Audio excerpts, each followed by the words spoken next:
بسم اللہ الرحمن الرحیم وأرسلنا الرياح لواقح فأنزلنا من السماء ماء فأسقيناكموه وما أنتم له بخازنين۔ اس آیت سے جڑی ہوئی سابقہ آیتوں میں اللہ تعالیٰ کی قدرت کو ظاہر کرنے والی کائنات کی وہ عام چیزیں جن پر انسان کی نظر صبح شام پڑتے رہتی ہے، انسان دیکھتا ہے، عام آدمی غور و فکر رکھنے والا انسان، اس فن میں مہارت رکھنے والا، اس پہ غور و فکر بھی کرتا ہے، ان تمام کے حقائق کہ ہر انسان کو اس پر غور و فکر کرو، اپنے رب کو پہچاننے کا طریقہ اپنے رب کے کاموں سے اس کو تم پہچان سکتے ہو، تو پھر تمہارا ایمان بھی صحیح ہوگا، عملی زندگی صحیح اور درست ہوگی۔ اسی سلسلے کی کڑی، اس سے پہلے یہ ذکر تھا کہ ہر چیز کا خزانہ، کسی بھی چیز کی قدرت کے پاس کمی نہیں ہے، لیکن پانی کا برسانا، سب کچھ کائنات کے ہر شے کو جو کچھ دینا ہے، جیسے رکھنا ہے، جیسے چلانا ہے، چلنا ہے، یہ تمام کی تمام چیزیں اللہ تعالیٰ کی قدرت ہی سے ہیں، اللہ ہی کی اس پر نگرانی ہے، وہی تو ہے رب العالمین۔ کلام پاک کی سب سے پہلی آیت جو سورہ فاتحہ میں الحمدللہ رب العالمین، رب العالمین کی وضاحت، تفصیل، تشریحی، قرآن کی کم از کم 5000 کے آس پاس کی آیاتیں اسی کی وضاحت، کبھی راست طور پر، کبھی بالراست طور پر، نہ طریق اسلام کے احکام سے متعلق تو صرف 500 سے کم آیاتوں پر اس کی تفصیل ہے۔ تو جب یہ ہے تو اب ایک نظام کو ذکر کرتے ہیں جس کو انسان دیکھتا تو بادل آتے ہیں، کبھی برستے ہیں، کبھی برستے ہیں، تو بادل آتے ہیں، ہوا بھی چلتی ہے، ہوا بھی چلتی ہے، بادل آتے ہیں، ہوا بھی چلتی ہے، پھر بھی نہیں برستی، پھر بادل آتے ہیں، ہوا چلتی ہے، پانی برستا ہے۔ اس نظام کی حقیقت کو بتلاتے ہیں کہ وَأَرْسَلْنَا الرِّيَاحَ، تمام ہواؤں کو ہم بھیجتے ہیں، ہم چلاتے ہیں، ہماری قدرت ہے، ہمارا حکم ہے، ہماری مشیت ہے۔ قرآن کی تلاوت کرتے چلیں، اس معنی میں ارسلنا الریاح والا لفظ کئی جگہ ملے گا، بعض جگہ وجرین بہم بریح طیبہ، کہیں ریحون کا لفظ ملے گا۔ ریاح ریحون کی جمع ہے، ریحون مانے ہوا۔ عام فہم اردو میں بھی وضو وغیرہ کے مسائل جب لکھتے ہیں تو ایسا لکھتے ہیں، وضو کو توڑنے والی چیزوں میں سے یا جن چیزوں سے وضو ٹوٹتا ہے، وضو کو توڑنے والی چیزیں یا جن چیزوں سے وضو ٹوٹ جاتا ہے، ریح کے خارج ہونے پر وضو ٹوٹ جاتا ہے، یعنی ہوائی کے معنی میں عربی کے لفظ کو جوں کا توں بھی استعمال کرتے ہیں۔ اب یہ بات بتاتے چلنا ہے، عربی کے اندر ریحون کی جگہ ریاحون ہے، جہاں جہاں ریحون کا لفظ استعمال ہوا ہے عذاب اور مصیبت کے معنی میں قرآن نے استعمال کیا ہے، اور عربی زبان میں استعمال کا طریقہ ہے ریحون کا جب لفظ آتا ہے تو یہ مصیبت کے معنی میں، مصیبت بننے والی، آفت بننے والی ہوا۔ لیکن ایک جگہ کلام پاک میں ریحٌ طیبۃ لائے، چونکہ مطلق صرف ریحون کہنے پر مشکل مصیبت کے معنی ہوتے تھے، تو طیبتن کے ساتھ لا کر راحت کے معنی. تو جہاں جہاں ریاح نہیں، اللہ تعالیٰ کی رحمت، نعمت، انعام، فضل و کرم. اب یہاں اس پہلو کو بتاتے ہیں کہ ارسلنا الرياح لواقح، ایسی ہوائیں چلتے ہیں کہ اس ہوا کے اندر کتنی بڑی طاقت رکھیں ہم، کہ وہ ہوائیں پانی سے بھرے ہوئے بادل کو لے کر آگے بڑھتے ہیں. بہت سی ہوائیں، ہوا بھی چلتی، بادل اپنی جگہ رہتا، نہ وہاں سے ہٹتا نہیں، ہاں گھومتا پھر غائب ہو جاتا. ویسی ہوا کو عربی میں کہتے ہیں ارسلنا الرياح عقیما، اس کو کہیں گے ارسلنا الرياح لواقح. خوب پانی پڑا ہوا ہے، اس میں خوب پانی ہے، اور جب برستا ہے تو آدمی پریشان ہے. ہر ایک کے گھر میں داخل ہے، سڑکوں پہ داخل ہے، گھروں میں داخل ہے.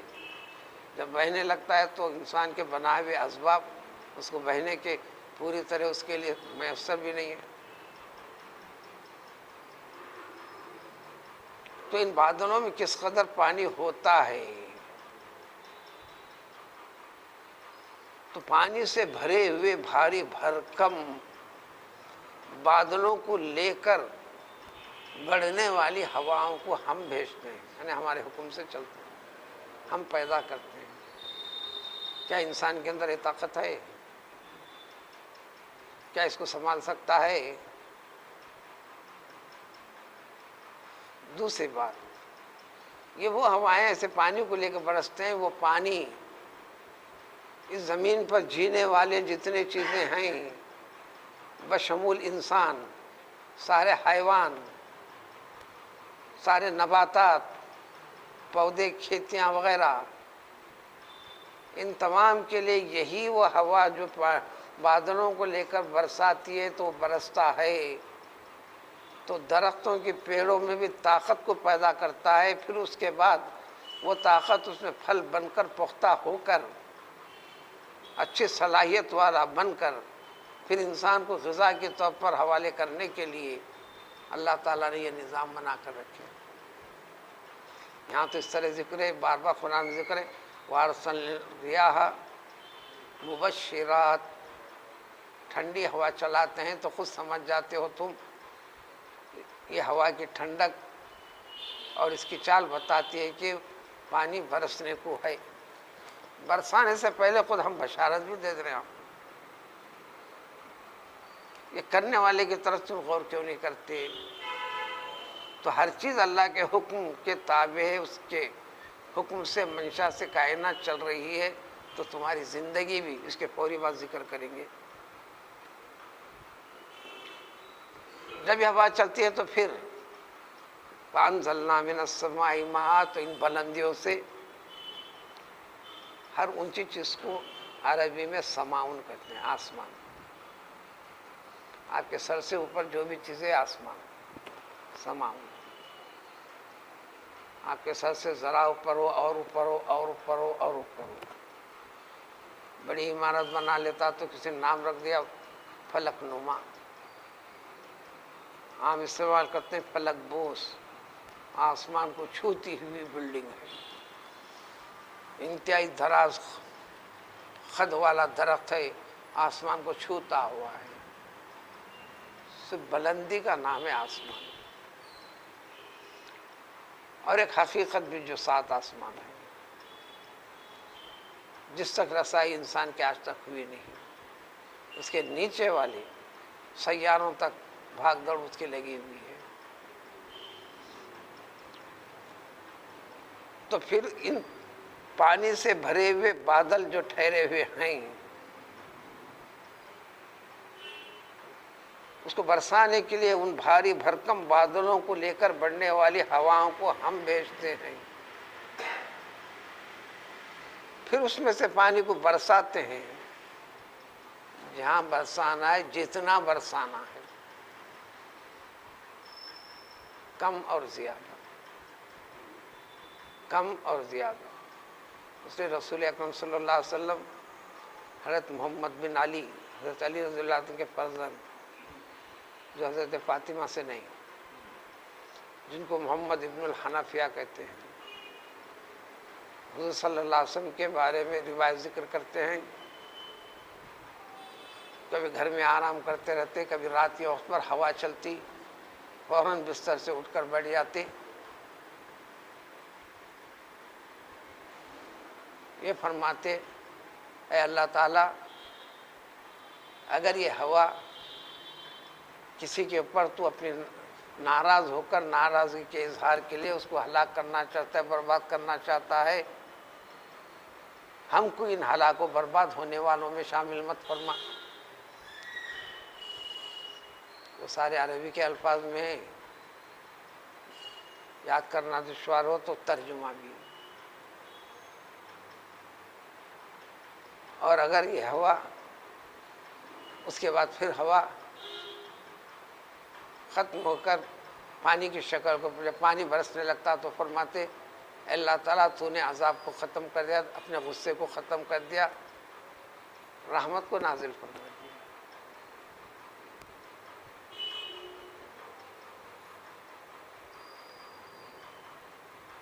امام مطرف کہتے ہیں کہ اگر ایک لمحے کے لیے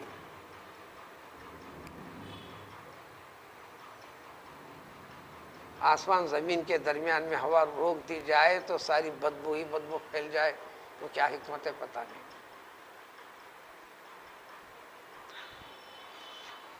الغرض بادلوں، پانی سے بھرے ہوئے بادلوں کو لے کر آگے بڑھتی ہوا، پھر ہمارے حکم کے اوپر جہاں برسانا ہے برساتی ہے.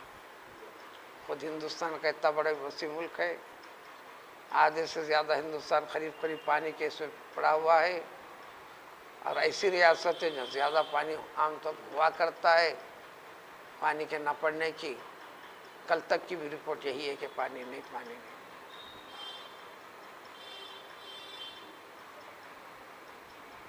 ملک ایک ہے، آسمان ایک ہے، اس زمین ایک ہے، اس پر رہنے والے انسان ایک قسم ہیں،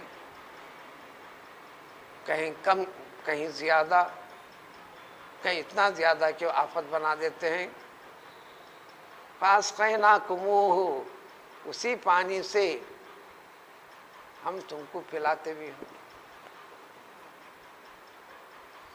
قرآن نے دوسری کا وضاحت کر دیا، وَجَعَلْنَا مِنَ الْمَاءِ كُلَّ شَيْءٍ حَيٍّ، حیات رکھنے والی جتنی چیزیں ہیں زمین کے اوپر، ان تمام کے وجود کو ہم نے پانی کے ساتھ جوڑ کر رکھا ہے. مادی فرض دنیا، یعنی دنیا کے افراد، آج بھی ان کے پاس سب سے زیادہ فکر اور سوچ جو مسئلہ بنا ہوا ہے، پانی کا مسئلہ ہے. جب اب یہ شکل ہے تو مستقبل میں کیسی کس طرح سے ہوگی. تو اللہ تعالیٰ نے اس نظام کو اپنے اختیار سے جوڑ دیا. تو پھر اللہ کے اختیار کو سمجھیں، اللہ کے حکم اور اس کی اطاعت کو قبول کر لیں، تو پھر یہ بحران ختم ہونے کا ارشاد ہے. لیکن انسان ادھر گئے بغیر مادی اسباب کے ذریعے سے اس کی فکر کرنے لگتا ہے. وَمَا أَنْتُمْ لَهُ بِخَازِنِينَ، اے انسانوں یہ بھی سمجھ لو، یہ برسائے جانے والے پانی کو جمع کرنے کی طاقت بھی تم نہیں رکھتے، وہ بھی ہماری حکمت ہے. ورنہ پانی کا مزاج جو ہے زمین پہ پڑتے پورا کا پورا زمین میں اتر جائے، پھر بہتا بھی ہے، پھر ٹھہرتا بھی ہے. یہ بہاتے کون ہیں، ٹھہراتے کون ہیں، جمع کرتے کون ہیں؟ تالابوں کی شکل میں، بولیوں کی شکل میں پانی، زمین کے اندر پانی جمع کر کر تم تک اس کی رسائی، اگر اس کو نہ پہچانو تو سورہ ملک کی آخر آیت وہی ہے، ان اصبح ماؤکم غورا فمن یاتیکم بماء معین. اسی پانی کو ہم زمین کے گہرائی میں ہم اور پہنچاتے چلے جاتے ہیں. جب پہنچا دیا تو اب کہاں تمہارے پاس طاقت کے اس پانی کو پینے کے لائق والا پانی تم اوپر حاصل کر سکو.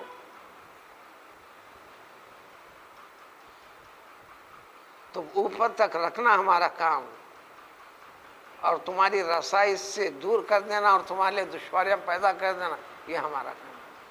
لیکن ہم رحمان رحمت کے طور پر ہر چیز تمہارے لیے ہے، لیکن جب تم ہمارے لیے نہ ہو تو پھر کیا ہوگا؟ فَأَسْقَيْنَاكُمُوهُ، تو ہم ہی ان چیزوں کو کرتے ہیں، پلاتے ہیں سب کچھ۔ قرآن کی ابتدا سے لے کر انتہا تک جو تلاوت میں الفاظ آتے ہیں، ایک اعتبار سے سب سے بڑا لفظ جس میں زیادہ حروف سے بنا ہوا لفظ یہی لفظ ہے فَأَسْقَيْنَاكُمُوهُ، 11 حروف پر مشتمل ہے، 10 والے ہیں، 8 والے ہیں، 9 والے ہیں۔ یہ اور بات ہے کہ فَأَسْقَيْنَاكُمُوهُ دکھنے میں ایک کلمہ ہے، حقیقت میں 4 کلمے ہیں۔ فا ایک مستقل الگ کلمہ ہے، وہ معنی الگ دیتا ہے، اسقینا ایک الگ کلمہ ہے، وہ معنی الگ دیتا ہے، کمو ایک الگ لفظ ہے، وہ معنی الگ دیتا ہے، پھر ہو ایک الگ لفظ ہے، اس کے معنی الگ ہے۔ ترجمے بھی چاروں معنی۔ پس ہم تم کو وہ پانی پلاتے ہیں، پہنچاتے ہیں، فراہم کرتے ہیں۔ وما انتم لہو بخازنین، تم میں طاقت نہیں۔ اب یہ ہونے کے بعد اب یہ چیزیں جو نتیجے میں اب یہاں بات ختم کرتے ہیں، وَإِنَّا لَنَحْنُ، تو سمجھ لو انسانوں ہم ہی وہ قادر مطلق ہیں، پورا اختیار رکھنے والے، زندگی دیتے ہم ہیں، زندگی کو ختم کرتے ہم ہیں۔ ظاہری معنی یہ ہے، زندہ رکھتے ہیں ہم، زندگی کے لیے پانی، زندگی کے لیے اسباب رزق، ہر چیز کا تعلق پانی کے ساتھ۔ اس طرح ہم زندہ، تم کو بھی جو زندہ رکھیں ہم، اور موت بھی ہم دیتے ہیں۔ لفظ اس کے معنی سادے سیدھے، لیکن لفظ اور معنی کے پیچھے ایک حقیقت ہے۔ قرآن نے کئی جگہ کہا ہے زندہ انسانوں کو مردہ، صم بکم عمی، سننے کی طاقت ہے، پھر کہتے ہیں یہ انسان سن رہے کہاں ہیں، یہ بہرے ہیں۔ دیکھنے کی طاقت ہے، دیکھ رہے ہیں، آنکھ ہے، روشنی ہے، اللہ تعالیٰ فرماتے ہیں کہاں ہیں یہ اندھے ہیں۔ زبان سے بولنے کی طاقت ہے، زبان چلتی ہے، اللہ تعالیٰ فرماتے ہیں بہرے ہیں۔ سننا قدرت کو، سننا اللہ کے حکم کو، دیکھنا اللہ کی قدرت کو، اللہ کی قدرت میں اللہ کو دیکھنا ہے، اللہ کے تجلی کو دیکھنا ہے، اللہ کے کام کو دیکھنا ہے، اللہ کے نمونے کو دیکھنا ہے۔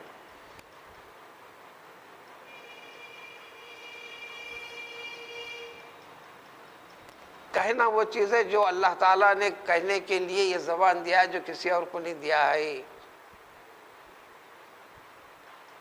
لیکن اس کی طرف مائل ہی نہیں ہوتا، تو فرمایا کہ صم بکم عمی۔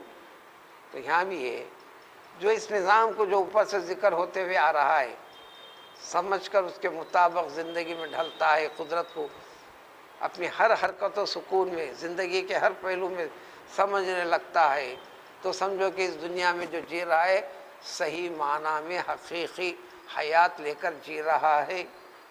امید جو اس سے ہٹ جاتا ہے تو گیا زندہ رہ کر بشکل زندہ مردہ ہے۔ وہ ایک تو ظاہری معنی جو زندہ ہیں ہم نے زندہ رکھا ہے، پیدا ہم نے کیا ہے، جو مرے ہیں، جو مریں گے، جو مر رہے ہیں، ہم مار رہے ہیں۔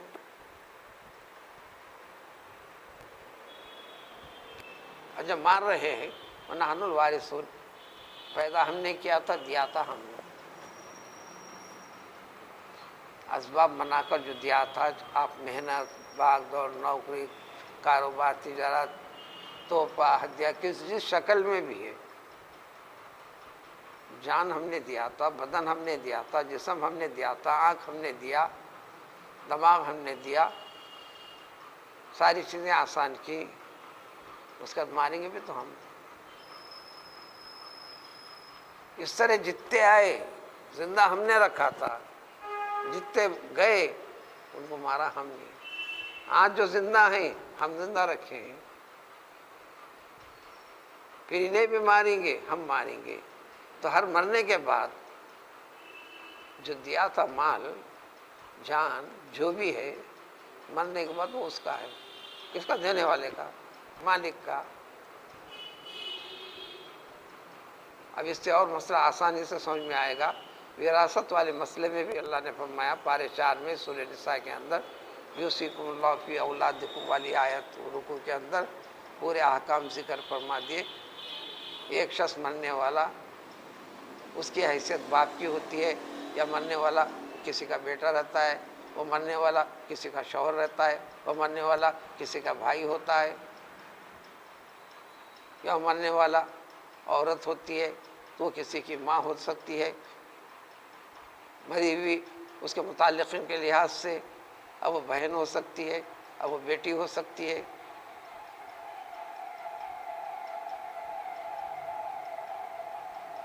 یا ماں کی ماں ہو سکتی ہے، یا دادی ہو سکتی ہے، وغیرہ وغیرہ۔ تو اللہ نے فرمایا کہ تم اپنی عقل کو چھوڑ دو، ہم نے تقسیم کی ہے۔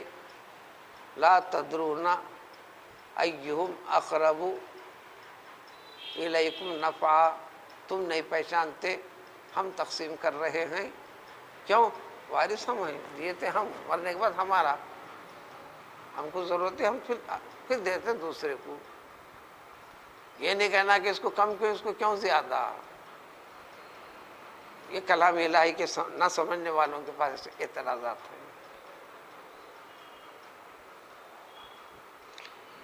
دوسرے اسی طرح ہر ایک کو جو دینے کے بعد مارتے جائیں گے، مارتے جائیں گے، مارتے جانے کے بعد اس کے بعد رہیں گے کون؟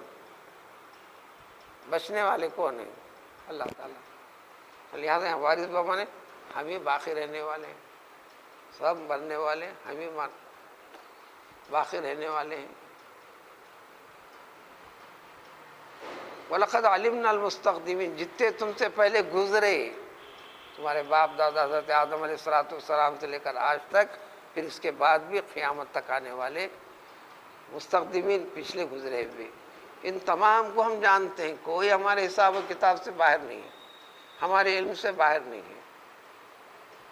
وَلَقَدْ عَلِمْنَا الْمُسْتَأْخِرِينَ، اب تمہارے بعد میں پیدا ہونے والے ہو کر مرنے والے قیامت تک جتنے لوگ ہیں، ہر ایک کے بارے میں سب ہم عطا پتہ رکھتے ہیں۔ تو پھر حساب و کتاب ہوگا ہر چیز کا۔ وَإِنَّ رَبَّكَ هُوَ يَحْشُرُ، سبوں کو اللہ تعالیٰ حشر کے میدان میں اٹھائے گا، جمع کرے گا، زندگی میں دی گئی نعمتوں کے ہر چیز کے بارے میں دریافت بھی فرمائے گا۔ اسی کی وضاحت میں قرآن چلتے جائے گا۔ وَلَتُسْأَلُنَّ يَوْمَئِذٍ عَنِ النَّعِيمِ، ضرور ضرور اے انسانوں، تمہارا رب تم سے ہر وہ نعمت، ہر وہ خیر کی چیز جو تمہارے پاس پہنچی تھی، ہم پہنچائے تھے، ہم ضرور ہر چیز کے بارے میں سوال کریں گے۔ وہ آیت جب نازل ہوئی تھی تو مکے کی زندگی ہے، جبکہ صحابہ کو کھانے پینے کے لیے نہیں دشواری ہے۔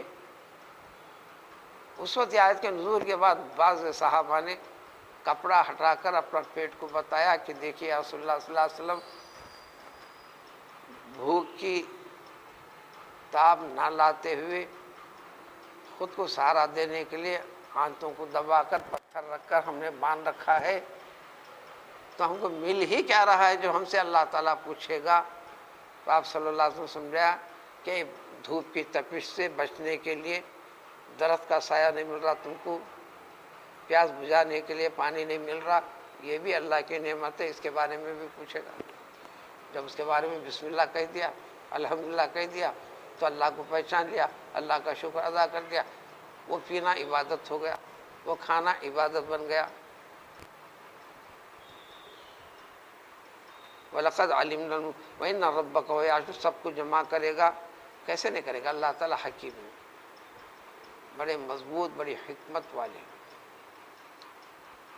حکمت کے دو معنی ہیں، ایک حقیقی، ایک غیر حقیقی۔ ہم اردو میں جو استعمال کرتے ہیں حکیم ہے، دانشور کو حکیم کہتے ہیں، فلسفی کو حکیم کہتے ہیں۔ یہ فلسفہ، دانشوری ہے کیا چیز؟ انسان کی عقل سے سوچے جانے والی چیزیں پہنچ کر ایک نتیجے پر پہنچتا ہے، غور و فکر کر نتیجے میں جو کام کی چیز نکلتی ہے، ایسا جس کے اندر طاقت صلاحیت علوم ہیں اس کو بھی حکیم کہتے ہیں. یہ مجازی ہے. یہ حکیم اس کی مقدار کہاں کیسے ہونا اس سے کچھ بھی نہیں ہے، اس کی کیا کیا حقیقت ہے کمال درجے کی، یہ اللہ تعالیٰ کی صفت ہے. حکمت علم کے ساتھ، اور پھر بھی اس کا علیمن بھی صفت لائے. کوئی چیز اللہ کے علم سے ماننے والے نہ ماننے والے، اللہ کی نعمتوں کی قدر کرنے والے نہ کرنے والے، ہر ایک کے بارے میں خوب جانتے ہیں. تو کیا چونکہ یہ بیکار ہے؟ اس کی وضاحت قرآن میں کئی طریقے سے. افحسبتم انما خلقناکم عبثا، تم نے کیسے سمجھ لیا پیدا ہوئے کھانے پینے، پھر اس کے بعد وقت آنے پر چلے جانے، اس کے بعد کچھ بھی نہیں ہے، یہ کیسا سمجھ لیا؟ ایحسب الانسان ان یترک سدی، یہ کہیں کو یقین کر لیا کہ چپ یوں ہی بے مقصد کے پیدا کر دیا گیا ہے. یہاں تک مضمون ختم کر کے اپنے قدرت کی کاریگری، انسان کو، انسان کی حقیقت، انسان کی آزمائش کے لیے اس دنیا کے اندر جو پیچیدگیاں ہیں وہ کیا سسٹم نظام ہے، یہ اگلی آیت سے اس کی وضاحت. سبحان اللہ.